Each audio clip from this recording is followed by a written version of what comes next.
and today I am so honored in presenting this program in honor of Maternal Mental Health Awareness Month.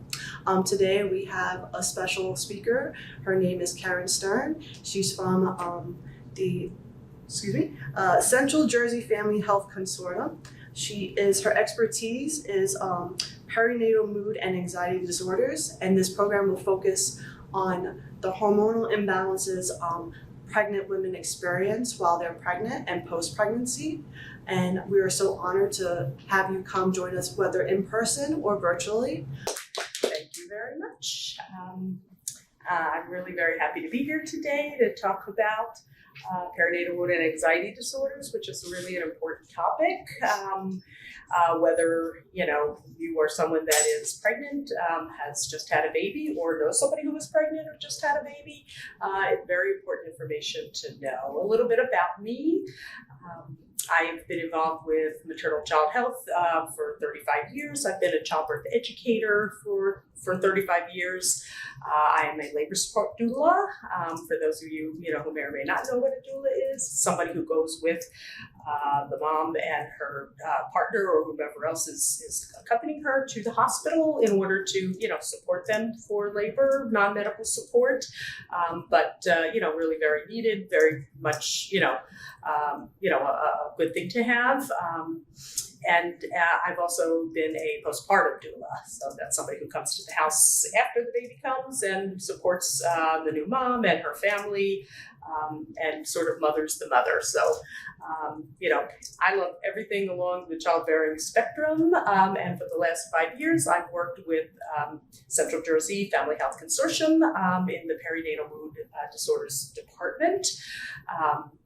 And we, I'll tell you a little bit more about what we do, but we communicate with moms who are pregnant or just had babies and provide support resources to families. We have just renamed our program the Pregnancy and Wellness Program.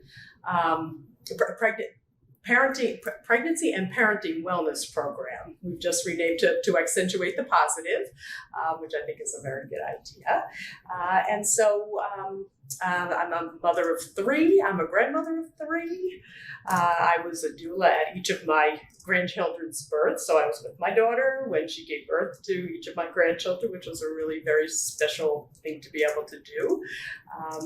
And as I said, I love anything having to do with the childbearing spectrum. So one of the ways that I've, found to, because it can be a difficult topic to talk about, is to make it a little bit fun.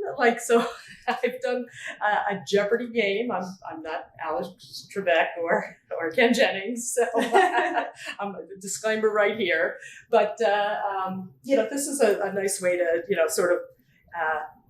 to get this information across and help people to understand a little bit more about this topic. So here we wrote Jeopardy, postpartum depression, and mood disorders. So I have depression crossed out because already, a lot of people are familiar with postpartum depression or PPD or, I was postpartum. People will say, those are the kind of common things that people will say. We now know that it's not just postpartum depression. It can be postpartum anxiety. It can be OCD, obsessive compulsive disorder. It can be bipolar. It can be PTSD. Any mental health issue can surface during pregnancy and after in postpartum. So it's not just postpartum depression.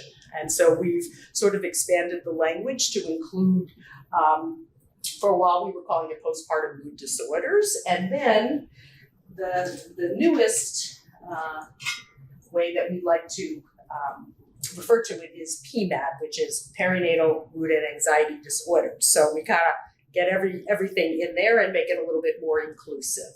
So I'm just going to put this up here to remind us. So some of the questions that that I've prepared the board with were done before this, before we kind of moved to PMAD, and so let's just keep in mind if it says postpartum depression or it says PMD, it means PMAD, so kind of all inclusive. Okay. Alrighty, so we have our board divided into stats, myths and facts, risk factors, and prevention.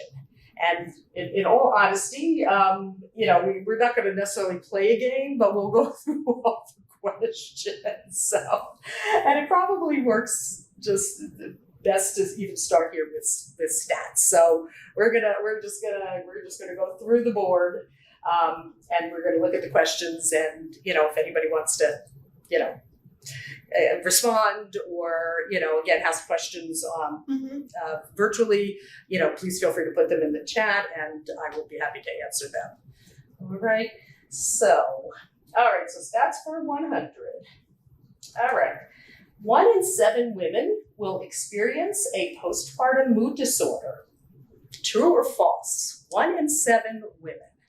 Does that sound about right? Does it sound like it should be more? Does it sound like it should be less? Is that true or is that false? 1 in 7. Right. So in essence, we say about 1 in 7. I've seen 1 in 10 and I've seen 1 in 5. So yes, it may be more common than even 1 in 7, but we use 1 in 7 as sort of a general amount. But 1 in 7 is actually more common than most people realize. Most people don't realize how many women experience mood disorders. And so, it's a lot more common than most people realize. So that was good. You guys recognize that it's more frequent. Okay. Only 15% of women with PPD will seek help. True or false? So if 1 in 7 or 1 in 5 women are developing a PMAD, how many will get help? Yes, only 15% of all of those women will get help. And that's really unfortunate, because the good thing about PMAD is that it's very treatable. And so if you get treatment, you can feel better. But lots of women suffer in silence. And why might that be? Yeah, it's very sad that only 15% of women will seek help. But the reasons that you gave are exactly the reason. The stigma behind mental health in general, and particularly as a mother, where you're supposed to be happy and everything is wonderful when you're pregnant.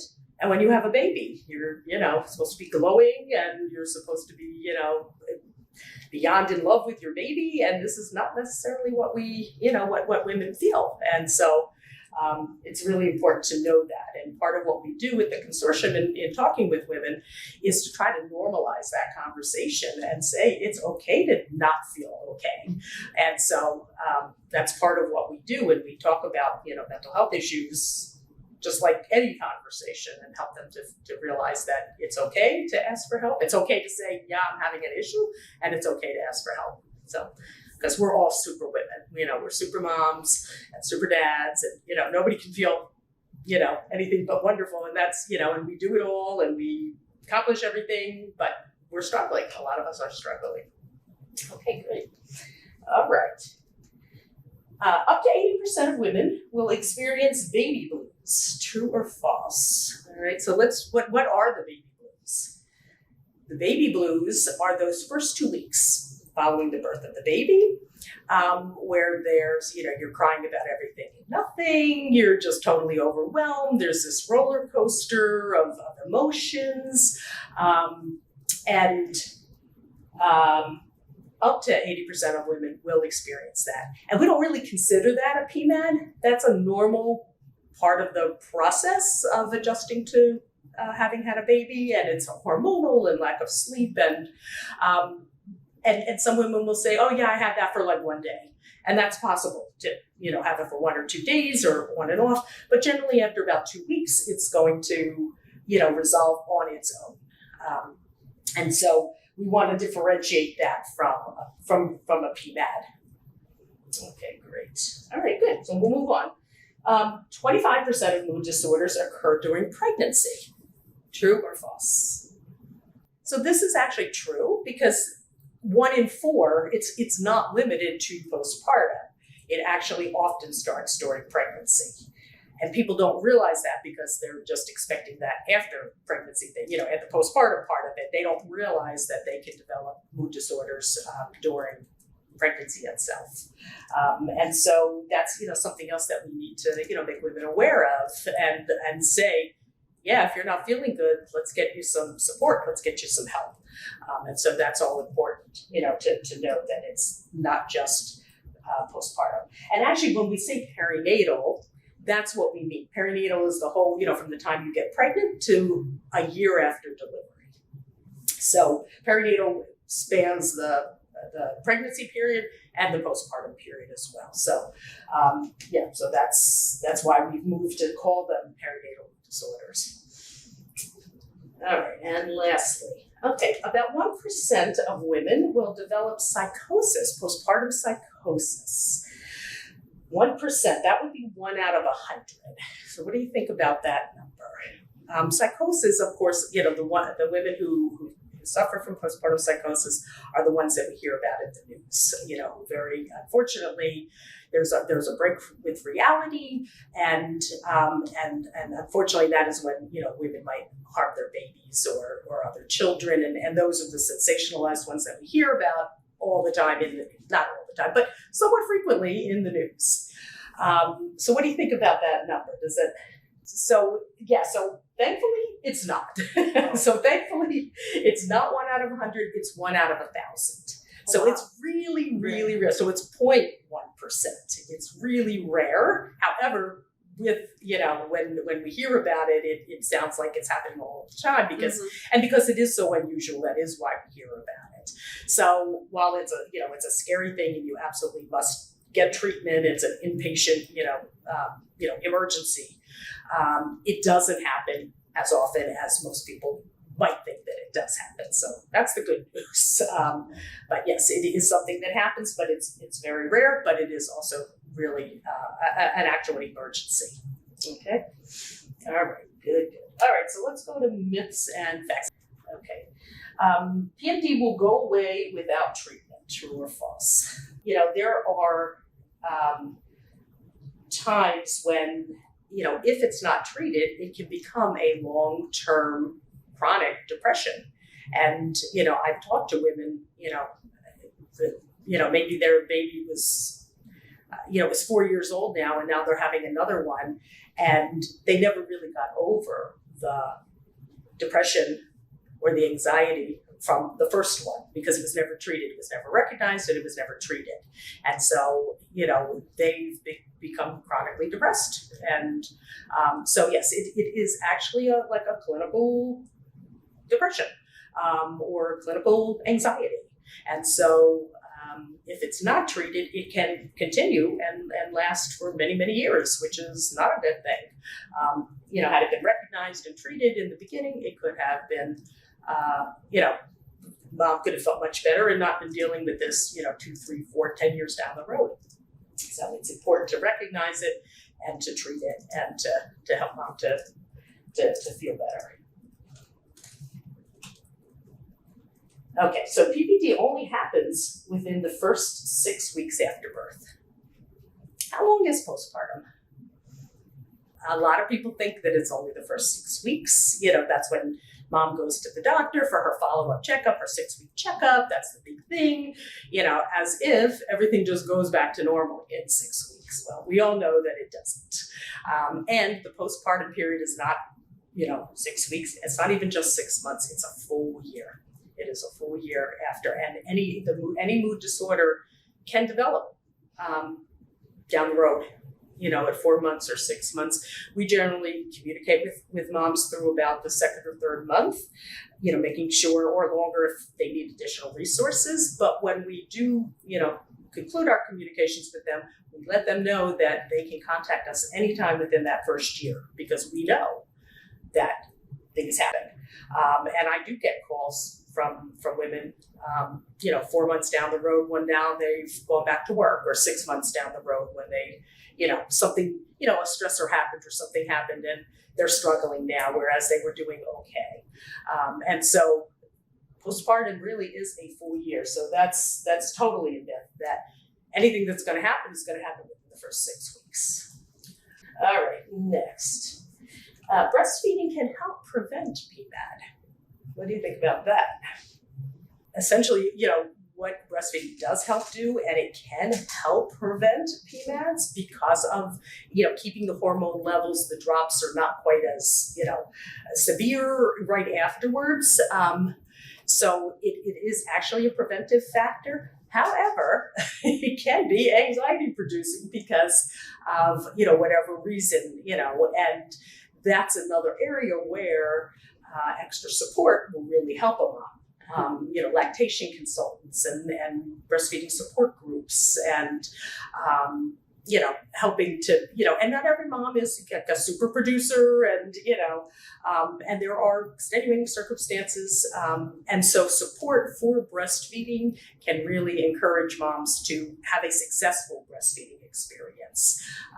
And so in general, we try to encourage people to breastfeed. I mean, for more than one reason, obviously, it's, the best nutrition for the baby and prevents, illnesses and, gives babies antibodies. So it's, and it's made just for that baby. However, we want to support mom in her journey, in her breastfeeding journey. So, in general, we encourage women to breastfeed for that reason, as well as for, to prevent PMADs. But again, we need to give moms that support to really help. And also, society has to stop judging and, mom guilt and all of that. And so, and I talk to women all the time and they have just a variety of different experiences. And so we try to support moms who, need that extra support and, encourage, moms otherwise, just, keep up the good work, but that support is really where it makes all the difference in the world. Okay. All right, a history of depression increases the risk of PPD or PMAD. Yes, that's correct. Yeah, any history, a personal history, or a family history of depression or anxiety or any other mental health issue, yes, it does put you at higher risk, and that's one of the things that we look at when we, when we talk to moms to see, did you have a pre-existing condition that was treated, or not treated, and that definitely puts you at high risk, or a family member that has had depression or anxiety. And so we family history is always important. So we, make sure that we take that into account when we're assessing, risk for PPD. Okay. And last, men can have PMD. And I think we alluded to that too. We said that before. I think yes, that's they can. true. Yes, and it is absolutely true. And that is a sort of a new, area that we're starting to explore because, if you think it's hard for moms to speak up about having PPD, you could be sure dads are not saying a word because, men are macho and they're, taking care of the family or think they're supposed to be and they're not getting enough sleep. And so maybe, the hormones can be affected as well. It's not quite the same as, what mom is going through, but dads and partners can have mood disorders as well. So we need to, work with moms and dads and partners and work with them. And, now there is a lot more information and a lot more support for dads and partners available. And so we work to, kind of normalize that conversation and say, if you're having a hard time, we got resources for you. So that's, and for a dad whose partner has a PMAD, that increases his risk of getting a PMAD because he's in that situation. And so that is one of the risk factors, for dads. Okay. All right, so now we're going to talk about risk factors. All right, what is the cause of PMAD? There's a lot of different things that play into it. We don't have an exact idea. We have ideas, but we don't have an exact reason, and we can't always point to one reason. Yeah. Lack of sleep. There you go. Lack of sleep. That's probably top on the list, coupled with, all of the other things that we mentioned, can be a trigger for PMAD. Yeah. I mean, it's not always that happy, wonderful time that we talk about. Okay, traumatic birth is a risk factor for PMAD. A traumatic birth, and what do I mean by traumatic birth? That's a birth really that, it really wasn't quite what you were expecting. You planned one thing and something else happened. It could be, an unplanned cesarean, for instance. It could be, a very long labor. It could be, maybe you lost a lot of blood. Maybe there was some medical complication. Something could have happened to the baby during this. Something could have happened, right. Something could have happened to the baby. Maybe the baby has to go to the NICU. The neonatal intensive care unit, needs special, maybe you thought you were going to be able to hold your baby right away, and, the baby has to go to the NICU. So traumatic birth is, anything, where it wasn't quite what you were expecting. And so it is, in fact, a risk factor. So, a lot of times, I like to talk with moms about their birth process, and we would love to talk about their birth process afterwards, if they want to tell that birth story. And it's really important for them to talk about it and to integrate it and process it, particularly if it was something less than ideal. That is something, that is a risk factor for developing a PMAD later on. So we want to, make sure we are aware of whatever those particular birthing situation. Yeah, the circumstances were of that birth. So, again, another, and now with 1 out of 3 deliveries being a cesarean in many states, this country as a whole, you can, certainly they weren't all planned. Some of them perhaps were, but they all weren't. And so, so any mom with had a cesarean could have very well been not happy that she had that cesarean. Plus that recovery is very different and definitely more painful and uncomfortable than, than a vaginal delivery. So, so those are the things that we also want to be aware of. Okay, good. All right, hormone changes after birth increases risk of PMAD. Yeah, we've already said the hormones, we're always blaming the hormones, which they deserve. The hormones govern everything our bodies do. So, sometimes, the hormones during pregnancy and postpartum obviously are part of that, play into that.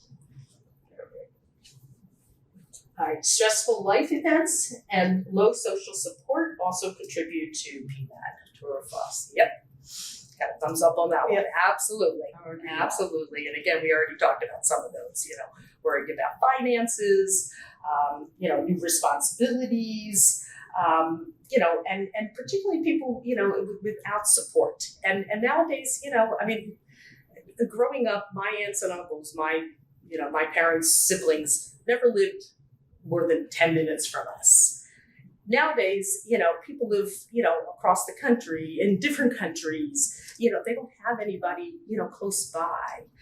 They may not be associated with a, religious, organization, a church, a mosque, a synagogue, so they don't have that built-in community, and they're very isolated. They may not even know their next door neighbor. And so, people don't have that same kind of support. They always say it takes a village, and it used to be, everybody rallied around the new mom and took care of all her needs. And, there was somebody to hold the baby and she could sleep, or somebody made her food. And we just don't have that anymore. We don't have that social support, and there are some people, unfortunately, who are, estranged from their families, or even are having issues with their partner. And so, all those things are stressful. And so not having social support is really, probably one of the biggest factors contributing to PMAD. And so it's unfortunate. And I always try to, encourage people to, find their supports, find those people around them that can help them, because it's really important. All right, you must stick to a schedule after having a baby. True or false? Yes, it is false.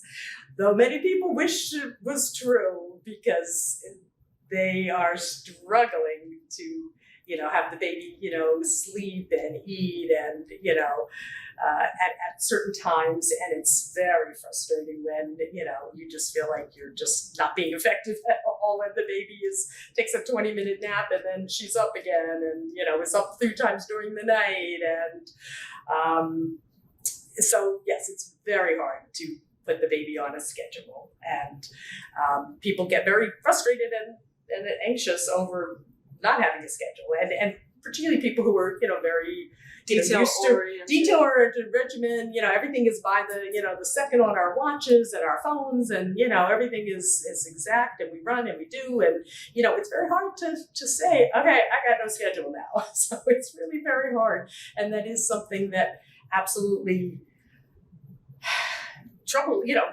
stresses women out, and dads and families, because we don't have a schedule anymore. And it's the hardest thing to say to somebody, there is no schedule now. Eventually the baby gets a little older, they will, sort of figure out a routine.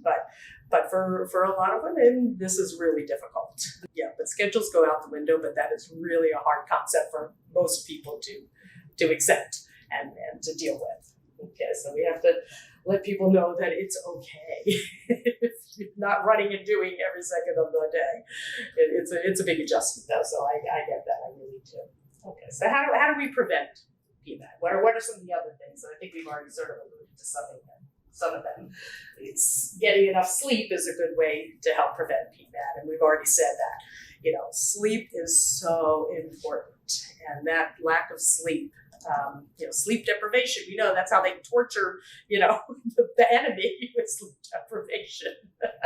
and every mother, probably feels tortured because she is not getting enough sleep. And so, it's one of the things, and I know we always say, sleep when the baby sleeps, which, is like, most women find that impossible. And I always say to my moms, you have my permission to sleep during the day, because typically if a baby's sleeping during the day, you're doing the laundry, or you're, catching up on the mail, or you're, doing something not sleeping. And so, I try to encourage moms, if mom has help in the house, that's really, that's ideal. And so somebody else can take the baby, and maybe the baby isn't napping a long time. Not everybody sleeps. Not every baby sleeps an extended period of time. Could be a little 10-minute nap. All right, exercise can help prevent PMAD. I would say yes, just even doing walks. Exactly. And yeah, right. What do we mean by exercise? Yep, going for a walk, getting outside, going for a walk, very light exercise. We're not talking about, combat, whatever those programs are. Boot camp, right. Yeah, combat boot camp. Right. No, we're not talking about any of that. We're talking about just getting up, going for a walk. And again, that's, that helps the hormones and the endorphins, and it helps you, just to feel better. So, I talk to moms and they're like, yeah, I was just cleared for exercise, and they're back to doing their, whatever their routine is. And that's great. And that's great. But every mom can take a walk. Every mom can get outside for a little bit and take a walk, and just, very light exercise. All right, it's important to practice self-care after the baby comes. And extending that self-care also includes taking care of yourself, is basically what we're talking about, self-care, but it also means getting the help that you need. So it is, asking for help that you need. Talking to a friend. Right, talking to a friend, even getting professional help if you feel like you need it. Joining a new mom support group. So talking to other new moms is reassuring that others are going through, because sometimes you feel so isolated and alone, like you are the only one. And it's really nice to talk to other people going through very similar things. And, and some people have that ability or have that option of doing that, and other people are really, just have nobody. And so we recommend support groups for new moms, and there's ones that are virtual. Of course, everything, during COVID became virtual, which is probably the only good thing that ever came out of COVID, is that all the mental health providers and all the support groups all became virtual. And so they were available to more people because it didn't matter, it didn't have to be a group that met 5 minutes away from you. It could be clear across the state, and it didn't really matter because everybody is virtual now. So, but finding that support, finding that help, and taking care of yourself. And that's really the essence of self-care. So all of those ideas are great. And, those are things that we have to encourage moms to do because, again, they're focused on the baby, but there isn't anything they wouldn't do for that baby, or nothing they wouldn't do for that family, for their own family. But when it comes to themselves, they're running on empty. And so that is not a good thing, and it makes you more prone to, to not feel good. So those are great suggestions. All right, having support after the baby is very important and can help prevent PMAD. And we know that's true. We've talked about that any number of times. And to go back to, your question, what can we do to help moms? We've sort of said, find your village, make a village. If you know a mom who is pregnant or postpartum, to reach out to them, and to help support them and give them, in certain communities, people will send in meals for that first week or 2 weeks. And so, mom doesn't have to worry about making, what's for dinner? I hate that question. What's for dinner? And I'm like, yeah, no, I don't know what's for dinner, and I didn't just have a baby. But, and especially if there's other children in the house as well, and you're taking care of other kids too, you just need, you need help. We need that support. Far too many women have to go back to work, after a certain amount of time, despite all our family leave laws and such, women often have to go back to work at 6 weeks or even 3 months when, and some women are happy to go back to work and they like that structure and they're ready for that. And other women, they just want to be home with their babies. So, we don't have that flexibility in our society to do that. And so, that would be something that would go a long way to supporting new moms.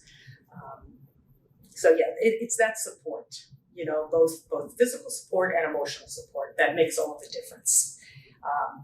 As well as normalizing that conversation, saying, yes, it's okay to ask for help.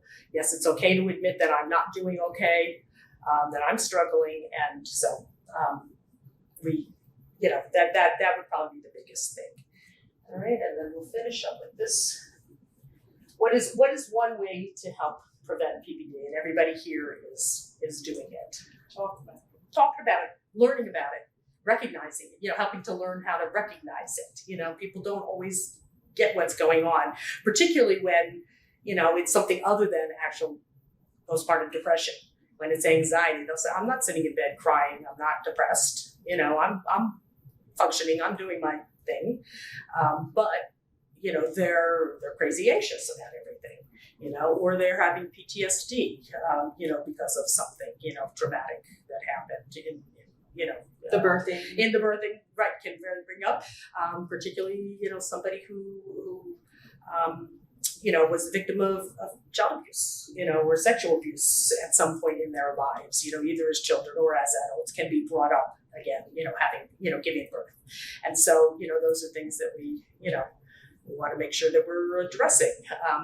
But they don't see themselves as depressed, so they don't think they have postpartum, because it's not depression, it's something else. And so we have to start to recognize. So just to tell you a little bit about our program, as I said, I actually have some materials back there if you want to take a look. But how we support new moms. Talking about the pregnancy, the birth, the postpartum period, providing emotional support. We answer non-medical questions. We recommend and connect people with resources. So we know where all the support groups are, whether in person or virtual. We have the lists of all the therapists that are postpartum specialists, because we feel that it's really important to go to, we think it's important to go to somebody who is a postpartum specialist and really gets what's going on postpartum.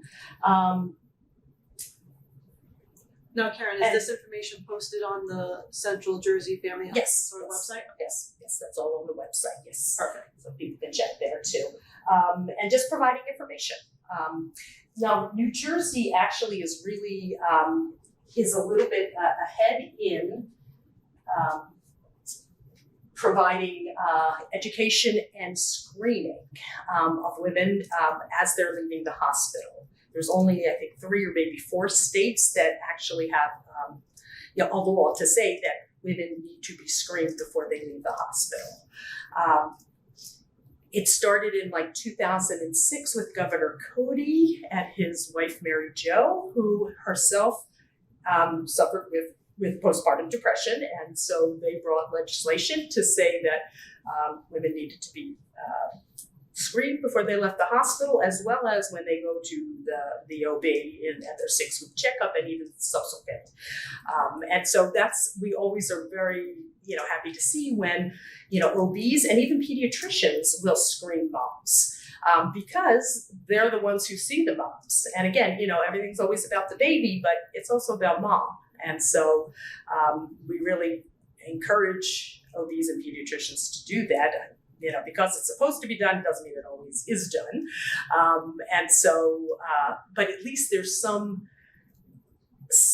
safety, net in place to say, okay, we're screening. And then that's what happened in our member hospitals in Central Jersey and in the 6 counties that we cover. Every mom has the opportunity to have a follow-up phone call from us, and that's so we get our referrals generally from the hospitals, we get them from clinics, we get them from OBs, we get them from breastfeeding support places like WIC, and people can self-refer as well. But what we do is follow up with mom, through phone calls, texts, emails, any which way, sometimes all 3, to provide the resources that they need, to talk with them, see if they need resources, and connect them with resources. We have a program in New Jersey called Speak Up When You're Down, and it's for women who don't have private insurance, who have Medicaid or state insurances, who are uninsured or undocumented. And so they can call this number, and it's funded by the Department of Health, and it's a great program because it's wonderful that we can rely, and we could refer women to, private therapists, but not everybody has that as part of their insurance. And so this program is, you call the number, you connect with somebody, and they will connect you with the closest clinic. And it's, I think it's 12 sessions at no charge. And so we have a resource for some of our, our neediest moms, who absolutely need this, and, just don't have access the way other, women who have, have private insurances do. So, New Jersey, while, we have a lot of improving to do in maternal child health areas. We do the, the education, the screening, and there is a program for, for women to be able to get the help that they need. Okay. And I will just end with this because I know we're just coming up on the end. You are not alone. You are not to blame.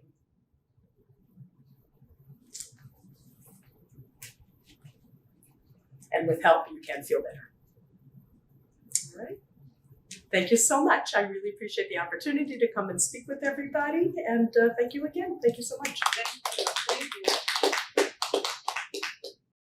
Support public libraries. Like, share, and subscribe for more great videos.